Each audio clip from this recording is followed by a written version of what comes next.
2008 అహ్మదాబాద్ వరుస పేలుళ్ల కేసులో గుజరాత్ హైకోర్టు కీలక తీర్పును వెలువరించింది. దిగువ ప్రత్యేక కోర్టు ఇచ్చిన తీర్పును సమర్థిస్తూ 38 మంది దోషులకు విధించిన ఉరిశిక్షను మరో 11 మందికి విధించిన జీవిత ఖైదును హైకోర్టు ఖరారు చేసింది.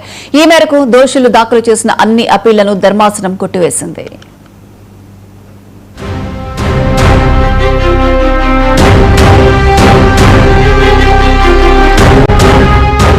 అహ్మదాబాద్ లో 2008 జూలై 26న 70 నిమిషాల వ్యవధిలో దాదాపుగా 21 చోట్ల వరుస బాంబు పేలుళ్లు సంభవించాయి. ఈ దుర్ఘటనలో 56 మంది ప్రాణాలు కోల్పోగా 200 మందికి పైగా తీవ్రంగా గాయపడ్డారు.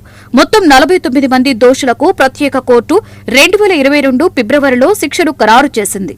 ఇందులో 38 మందికి ఉరిశిక్ష, 11 మందికి జీవిత ఖైదు విధించగా మరో 28 మందిని నిర్దోషులుగా వదిలేసింది.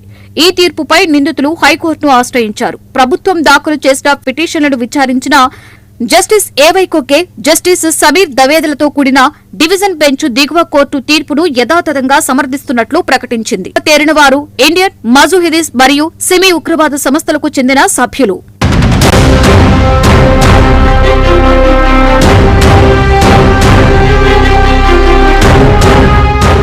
అహ్మదాబాద్ పేలుళ్లకు సంబంధించిన వివరాల్లోకి వెడితే 26 జులై 2008న సాయంత్రం సుమారుగా 6:45 నుండి 70 నిమిషాల వ్యవధిలో వరుస పేలుళ్లు సంభవించాయి. రద్దీ మార్కెట్లు, బస్ స్టాపులు, ఆసుపత్రుల పరిసరాలు, ప్రజలు అధికంగా ఉండే ప్రాంతాలను లక్ష్యంగా చేసుకున్నారు. అహ్మదాబాద్ నగరంలోని 21 ప్రాంతాల్లో బాంబు పేలుళ్లు సంభవించాయి. ఇందులో 56 మంది చనిపోగా 200 మందికి పైగా గాయపడ్డారు.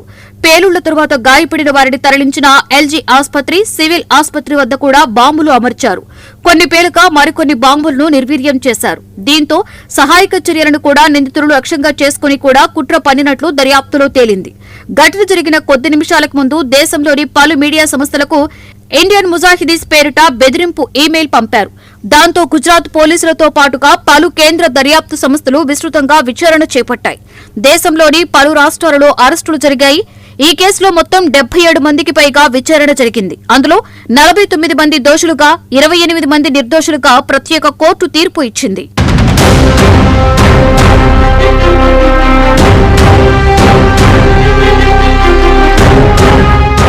భారతదేశంలో తీవ్రవాద కార్యకలాపాల చరిత్రలో సిమి, ఇండియా ముజాహిదీస్ పేర్లు తరచుగా వినిపిస్తాయి. ఈ రెండు సంస్థలపైన దేశవ్యాప్తంగా జరిగిన పలు బాంబు పేలుళ్లు, కుట్రలు యువతను తీవ్రవాద మార్గంలోకి మళ్లించడం వంటి తీవ్రమైన ఆరోపణలు నమోదయ్యాయి. సిమి మొదట విద్యార్థుల సామాజిక, మతపరమైన చైతన్య వేదికగా ప్రారంభమైంది. ఆ తర్వాత దాని భావజాలంలో మార్పులు వచ్చాయి. యువతలో మతోన్మాదాన్ని రెచ్చగొట్టడం, రహస్య సమావేశాలు నిర్వహించడం, దేశ వ్యతిరేక ప్రచారం చేయడం వంటి కార్యకలాపాలు చేపట్టింది. దాంతో కేంద్ర ప్రభుత్వం ఈ సంస్థపై నిషేధం విధించింది. ఆ తర్వాత సిమితో సంబంధాలు ఉన్న కొందరు సభ్యులు విడిపోయి ఇండియా ముజాహిదీస్ పేరిట కొత్త సంస్థను ప్రారంభించారు. దేశంలోని అనేక రాష్ట్రాలలో చిన్న చిన్న రహస్య బృందాలను ఏర్పాటు చేసుకుని పనిచేసేదని అధికారులు గుర్తించారు. ఒకరికొకరికి తెలియకుండా కార్యక్రమాలు చేపట్టేది.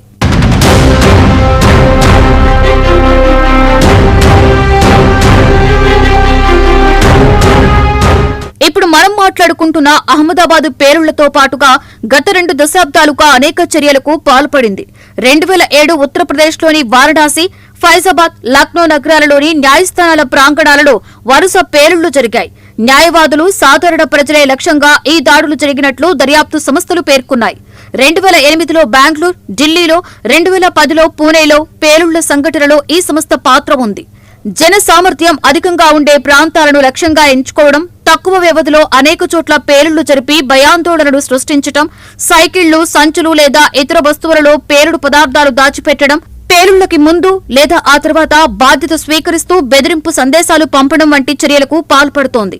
అద్దె ఇళ్లను తాత్కాలిక స్థావరాలుగా ఉపయోగించి ప్రణాళికలు రూపొందిస్తోంది. చిన్న చిన్న రహస్య బృందాలుగా పనిచేసి సభ్యులకు పరిమిత సమాచారం మాత్రమే ఇవ్వాలి.